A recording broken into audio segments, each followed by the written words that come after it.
второе по функциональности здание. Все это, по сути, Башинформ. В 2001 году Гимаев Федор Раисович создал акционерное общество и передал от Фотонура помещение. В 2002 году весь гипсокартоновый ремонт провели и в таком виде создали. Это помещение важно и для агентства печати. Мы 72 человека емкость, поэтому мы здесь и отраслевые мероприятия проводим, и главных редакторов собираем. Вот, соответственно, проблема техническое состояние крыши, если позволите. Да? Да, так точно. Вот протекают элементы уже ветхости. Здесь вот гипсокартон. Это из-за крыши, да? Да. А так вот зал пресс-конференции вот это получается? Он второй, Раиль Фаридович. По сути, здесь 70 человек, в том зале 30 человек. Ну и мы... Там вот у нас серверная тоже, та же самая проблема. Течет крыша, и нам приходится буквально полиэтиленом закрывать. Так-то мы в целом стараемся ремонтировать, но здесь пару моментов нашей задумки покажем. Диль Раисовна, идемте познакомимся. У нас Диль Раисовна бразды экономического управления в 2019 году отдал. Значит, вот мы думаем, что если будет хорошее время наступит, то можно настроить второй этаж, сделать на всю площадь такой конференц-зал. То есть вместимость будет порядка 100 человек. И самое важное, одна из важных, будет переход из основного здания, потому что здесь... А сейчас перехода нет? Нету. Здесь проход для жильцов, и мы его закрыть не можем из соседнего дома. По второму можно. Ну и отдельные подъемы для спикеров, там комнаты, гримерка там, и так далее. И отдельно для журналистов. Ну, на первом этаже вот такую зону рабочую, скажем так, для предварительного ожидания и подготовки, и после потом буфет, Wi-Fi. Для журналистов, по сути, это такая история. Но это мы еще с Шамилем Валеевым придумывали, продумывали. Да. Но это стоит, наверное, порядка 50-60 миллионов. Это порядка 3 миллионов. Ну, здесь вот в двух словах, наверное. Понятно. Хорошо. Здесь глобально два вопроса. Фасад, плиты, вот эти уже в аварийном состоянии. Ну, мы периодически меняем те, которые отлавливаем. Это один вопрос. Фасад, да? Вот? Да, ну фасад с трех сторон. Второй вопрос, парковка, вот эти 26 соток. Ну, это организационно. Она кому принадлежит? Это городская территория полностью. Мы по фундаменту владеем, выкупили уже. Соответственно, ну, с городом, если найдем решение какое-то, то было бы для всех удобно. Вот. Ну и фойе сейчас. Фойе тоже. Все здание 2001 года. Здравствуйте.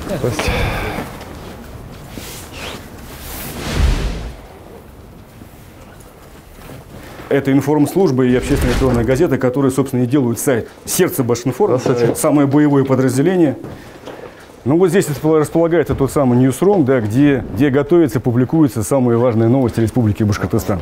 Ну, 15 человек, пишущие журналисты, 11 человек – это непосредственно сама информационная служба, 4 журналиста – это общественная электронная газета. 15 человек делают около 3000 публикаций в месяц в режиме 24/7. Ну, в среднем нагрузка на одного журналиста очень высокая. Где-то примерно он в день делает 8-10 публикаций. Каждый журналист, конечно, закреплен за какой-то отдельной темой. И вот в этом плане, конечно, сейчас уже Башинформ, ну, честно говоря, находится на определенном пределе там своих возможностей. Для этого нужно, конечно, какие-то еще дополнительные силы, ресурсы, люди, ставки. Раиль Фаридович, ну вот по техническому оснащению технику мы обновляем, закупаем за счет собственных средств Башинформа. Часть компьютеров, конечно, еще 2010 года, часть уже закупаем в этом году. Мы с этими рабочими вопросами мы справляемся сами. Конечно, нам нужна помощь в более глобальных вопросах, когда уже своими силами мы справиться не можем. Вот то, что касается капитальной реконструкции конференц-холла, то, что касается капитальной реконструкции первого этажа, который вы прекрасно знаете. Хорошо, я вот по итогам... Средства, компьютерное оборудование. До свидания. Спасибо. Вот тут мы подготовили 2 рабочих отсека. Там будет переговорная комната специально, до сих пор у нас ее не было. И комната для приема пищи журналистами. На самом деле бытовым условиям и рабочим условиям журналистов мы уделяем самое пристальное внимание, потому что сначала надо человеку создать условия, а потом уже требовать от него результат. Вот здесь как раз, ну, как бы для затравки, да, мы посадили уже 2 специалистов СММ-отдела.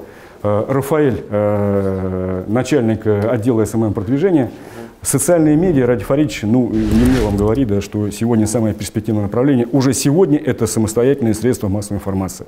И глобальные тренды такие, что буквально через 3-4 года, возможно, сайты будут терять свою актуальность. И вперед будут вырываться, они уже вырываются, социальные медиа, соцсети, телеграм-канал.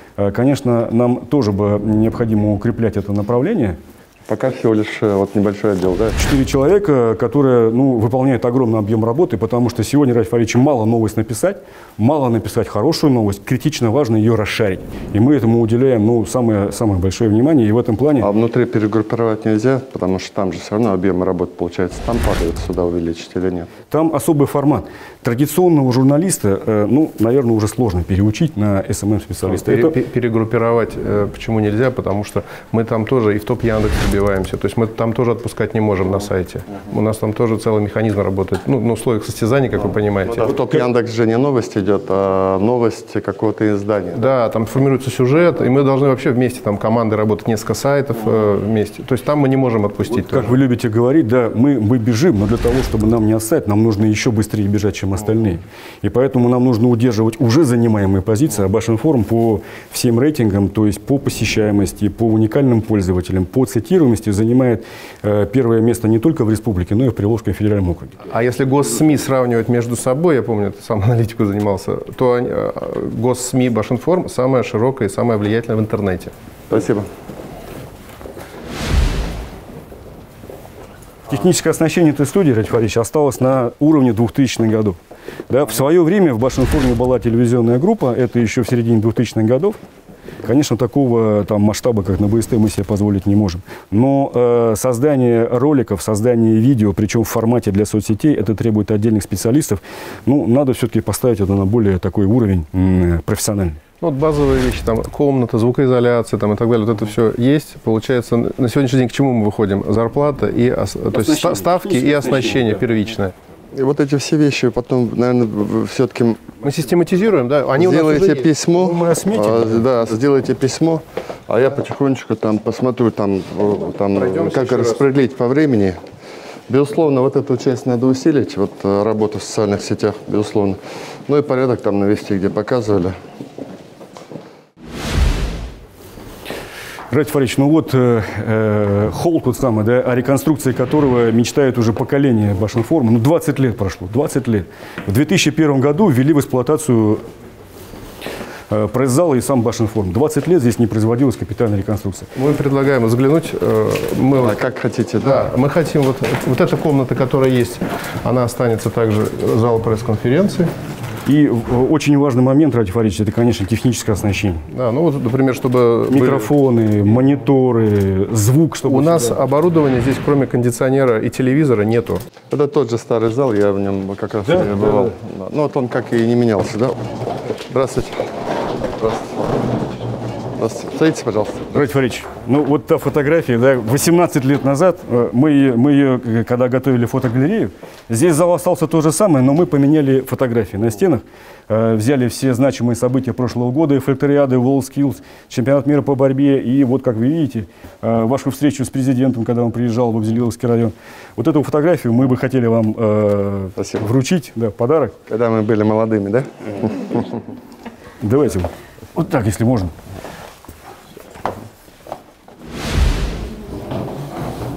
Радий Фаридович, сегодня в нашем зале здесь сотрудники агентства «Печати» и актив, журналистский состав информационного агентства «Башинформ».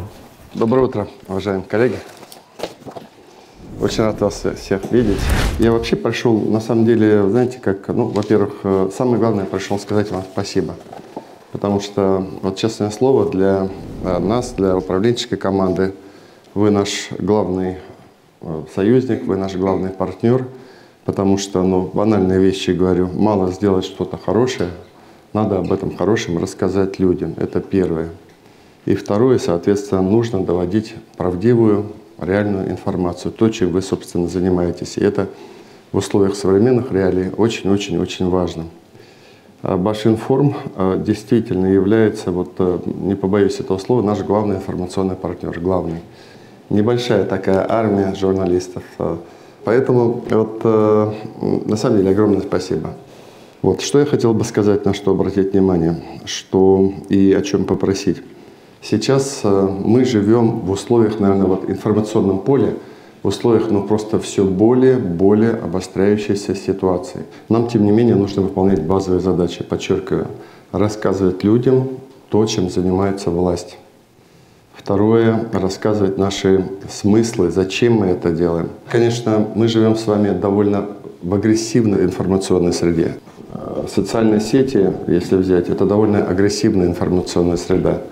Но мы там должны быть, мы там должны работать.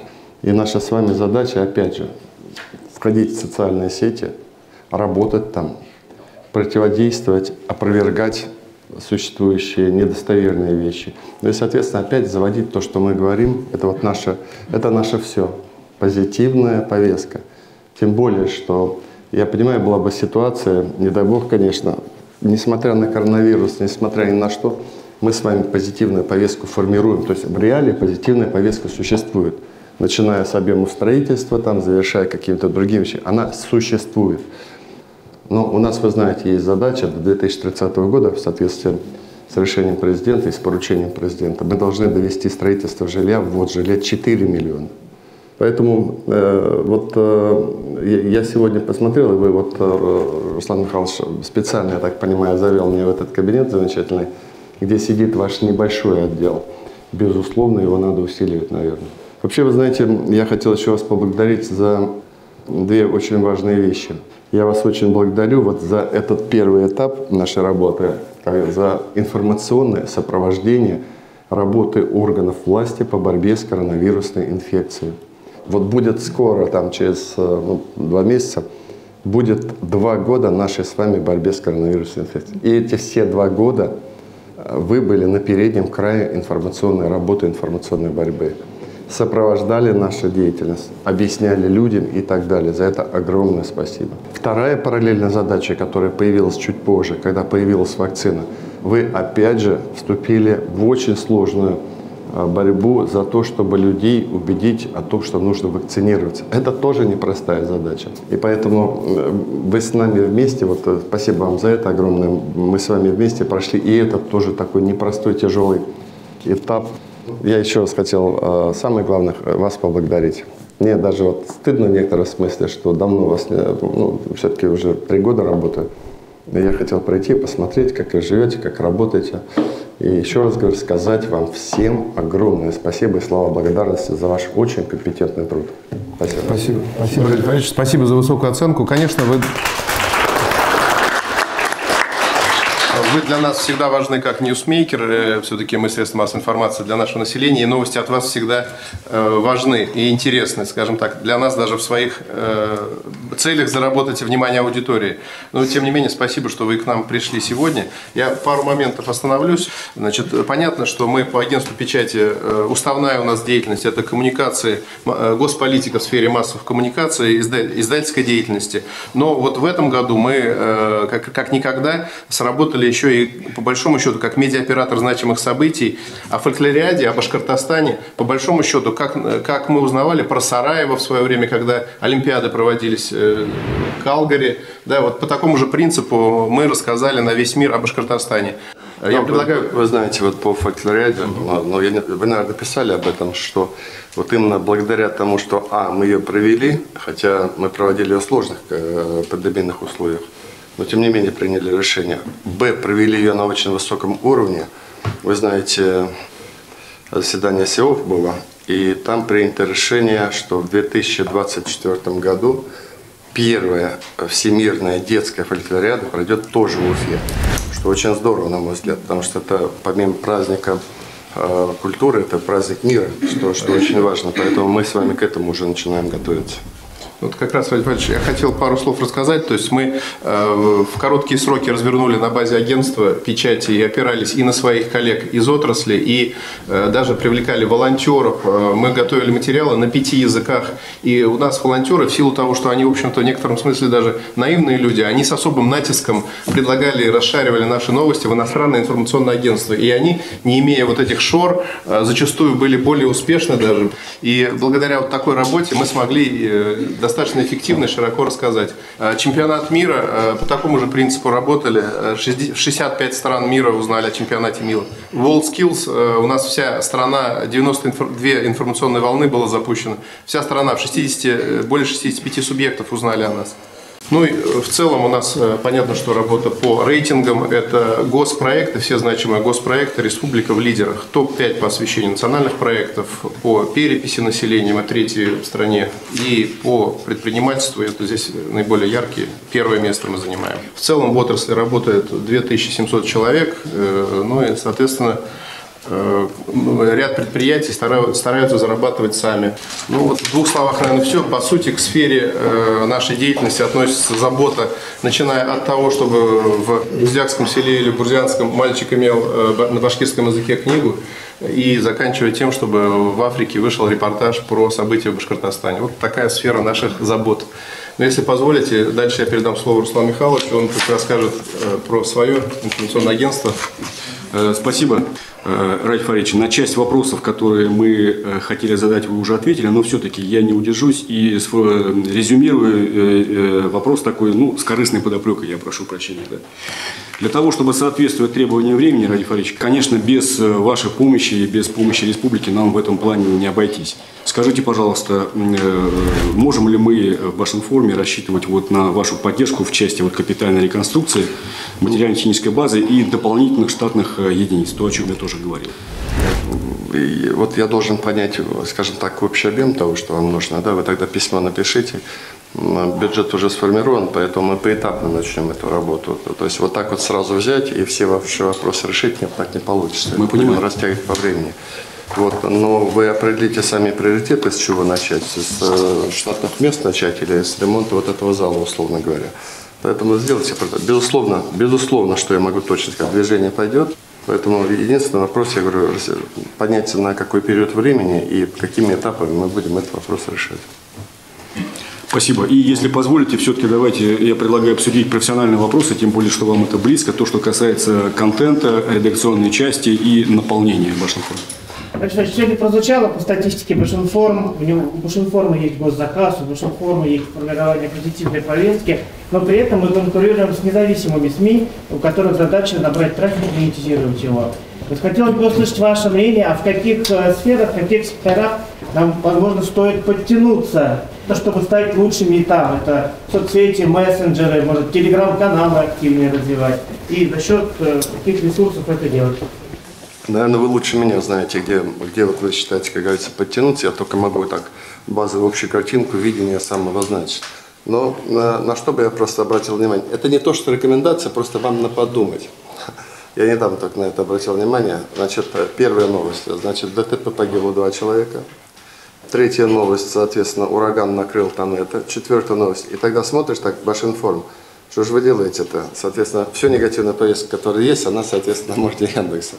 Так бывает порой, жизнь такова. Ураганы приходят и уходят, да, как говорится, и, к сожалению, ДТП бывает. Это вот первое. Но это такая совершенно мелочь, что очень... Но самое главное, то, что я сказал, что очень часто с большим удовлетворением мы все смотрим, что повестку все-таки продвигаете вы.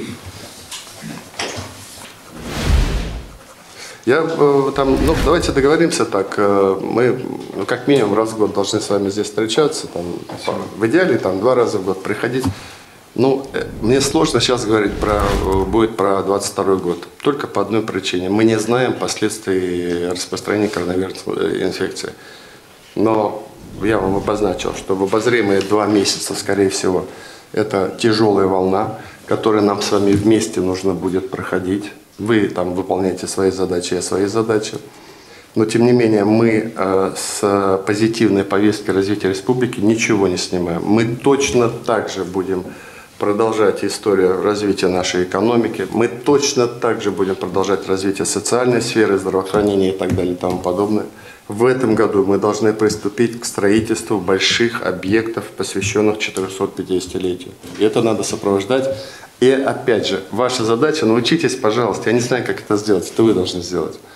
Подача самой новости недостаточно. Вот на это обратите, пожалуйста, внимание. Работа со смыслами, так сказать. Да. Спасибо. Спасибо. Ради Фаритович. Ну, важная часть, все-таки ваши награды. Можем, наверное, перейти. У нас, если все готово, пожалуйста, давайте начнем. Медалью за трудовую доблесть Шакиров Алик Фаизович, литературный редактор акционерного общества информационное агентство Башинформ.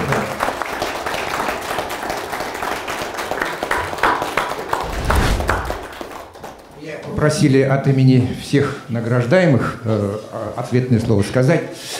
Разрешите еще раз поблагодарить за то, что вы пришли к нам, пообщались с нами. Огромное спасибо за эту государственную награду.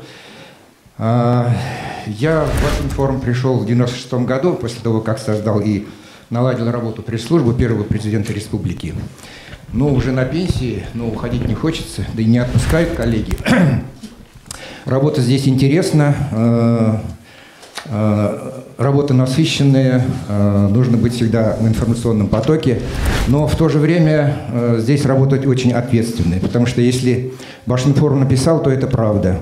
Так оно и есть, все факты проверены, точны, выверены, то есть проверять уже ничего не надо.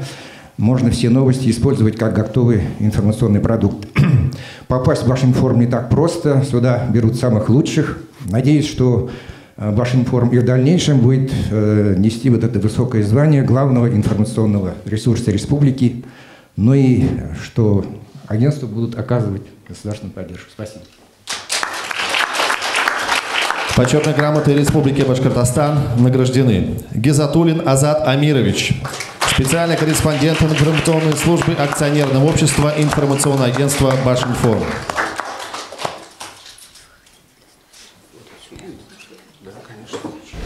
Я тоже все-таки два слова скажу, не смог удержаться. Ради Фаридович, большое спасибо за столь высокую награду. Так получилось, что я в агентство Башинформ пришел в то же время, когда вы вернулись домой в республику.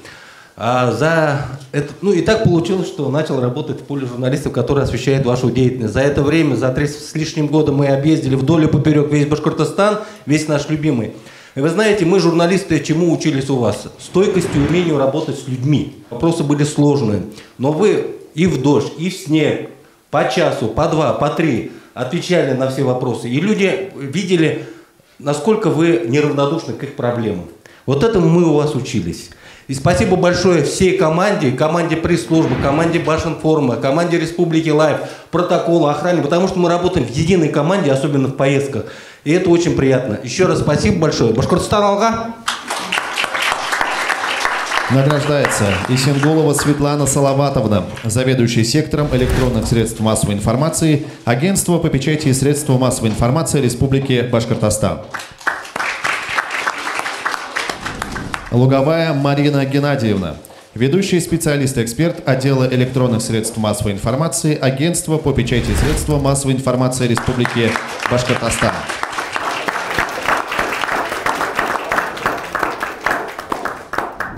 Награждается Сагитова Диля Раисовна, исполняющая обязанности генерального директора акционерного общества информационное агентство Башинформ. Награждается Шахов Станислав Валерьевич, заместитель главного редактора по специальным проектам акционерного общества информационное агентство Башинформ. Присвоено почетное звание «Заслуженный работник печати и массовой информации Республики Башкортостан» Латыповой Снежане Тимирхановне, заместителю главного редактора редакции «Общественная электронная газета» акционерного общества информационное агентство Башинформ. Шарафуддинову Руслану Михайловичу, главному редактору акционерного общества информационное агентство Башинформ.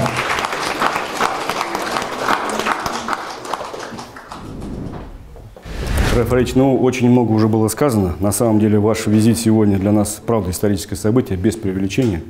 Это очень ценно и важно для нас. И, Рафаэль, вы знаете, я знаю, что вы знаете, мы работаем не за деньги и не за страх, мы работаем за совесть. И вы всегда можете на нас рассчитывать. Спасибо. Поощрены благодарностью главы Республики Башкортостан Кадыкова Татьяна Владимировна, бит-редактор информационной службы акционерного общества информационное агентство Башинформ.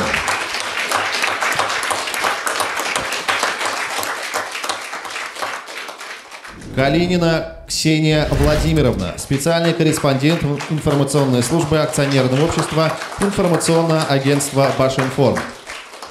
Муртазина Ольга Салаватовна, корреспондент информационной службы акционерного общества «Информационное агентство Башинформ». Пантюхина Галина Николаевна, корреспондент информационной службы акционерного общества «Информационное агентство Башинформ».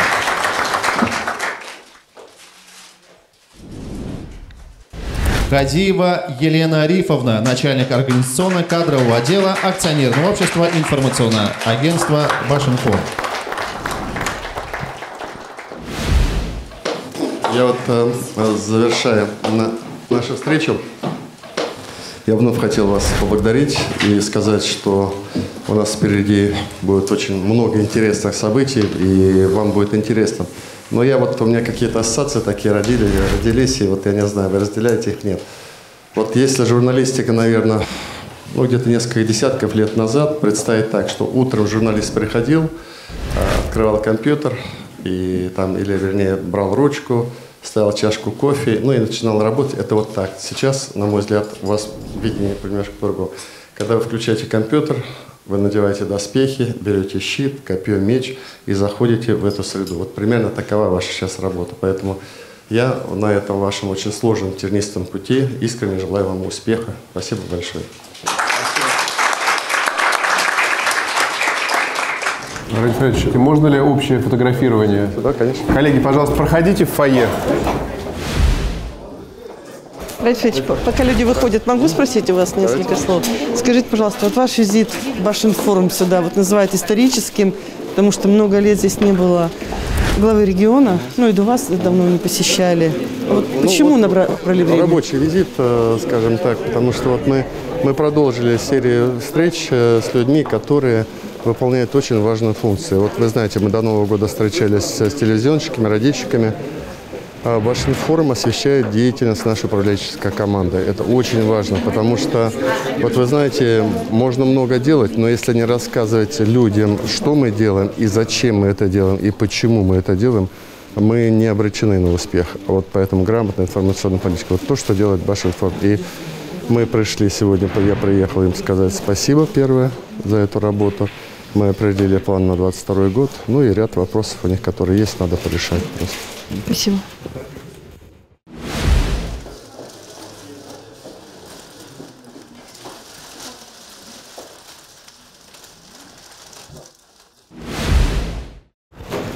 Позвольте еще вопрос. А вот относительно бытовых, скажем так, вопросов хозяйства? Вот как раз, да, нет, там не то, что бытовые вопросы. Здесь требуется ремонт конференц-зала, у них даже крыша там течет. Это вот отдельно сейчас мы подготовим. Мы же, когда приезжаем, там в том числе принимаем решение, там создать более лучшие для них условия. Безусловно, это будем делать. Спасибо. Спасибо.